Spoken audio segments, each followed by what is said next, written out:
আমার থাকা ফৌজির মা বাবা। পুজোতে শাড়ি নয়, এবার একটা বড় চেন। বউ বাচ্চা হতে গিয়েছে, বড় চেন। বউ আসতে এখন দেরি আছে, ছোট বাচ্চা তো, বলে বাচ্চা বাপের বাড়িতে থাকে। ঠিক আছে, সেই সুযোগে ছেলের মাইনের টাকা থেকে বড় বড় কানের বড় বড় হার করিয়ে রাখি। মেয়ের জামাইয়ের মেয়ের জন্য অনেক কাজে লাগবে।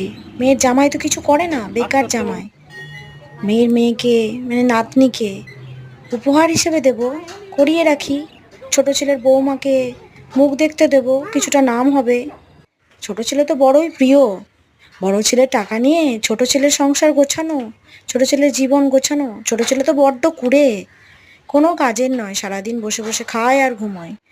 আর দাদার টাকায় দামি দামি ল্যাপটপ, দামি দামি ফোন, দামি দামি ক্যামেরা, সিসিটিভি ক্যামেরা করে কারোর কিভাবে ক্ষতি করে কিভাবে পয়সা ইনকাম করা যায়, কত রকম। আমার দেখা ফৌজির মা বাবা, ভাই বোন, আত্মীয় স্বজন, মামা মামি, দিদা, এদের প্রত্যেকের একটাই চাহিদা। কারোর মাস গেলে 5,000, কারোর মাস গেলে 10,000, কারোর ল্যাপটপ, কারোর চায় সোনার গয়না। ফৌজির বাবা, সে মেয়ের বিয়েতে তার গয়না লাগবে, যত কিছু লাগবে সে তার ছেলের ওপর নির্ভরশীল। তার কিন্তু অনেক জমি জায়গা আছে, অনেক টাকা পয়সা আছে। ফৌজির মায়ের কথায় তারা কোটিপতি, কিন্তু সেই কোটিপতি মা বাবারা এক ঠিক করে রেখেছে তার বড় ছেলের চাকরির টাকায় তার মেয়ের বিয়ের গয়না দেবে।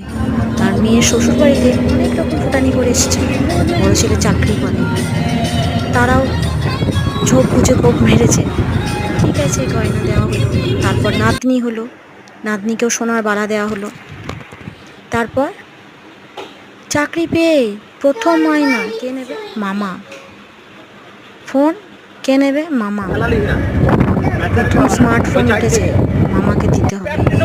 দামি স্মার্টফোন মামার চাই, মামির চাই, দিদার চাই 5,000 করে টাকা। হাত ভেঙেছে, দিদার চাই টাকা পয়সা, ফলমূল তো ছেড়েই দিলাম, ওগুলো তো নর্মাল ব্যাপার। অনেক কিছু। দিদাকে কে দেখবে? ফৌজির মা। কার ঘরে থাকবে? ফৌজের ঘরে। ফৌজের কোয়ার্টার, নতুন কোয়ার্টার, প্রথম কোয়ার্টার পেয়েছে। বোন বলল, দাদা আমার খুব শখ সিমলা ঘোরার, হরিদ্বার, ঋষিকেশ, গোটা চণ্ডীগড়, প্রচুর শহর আমার ঘোরার শখ। ফৌজের বোনের জন্য 40-50 হাজার টাকা খরচা করে ঘোরানো।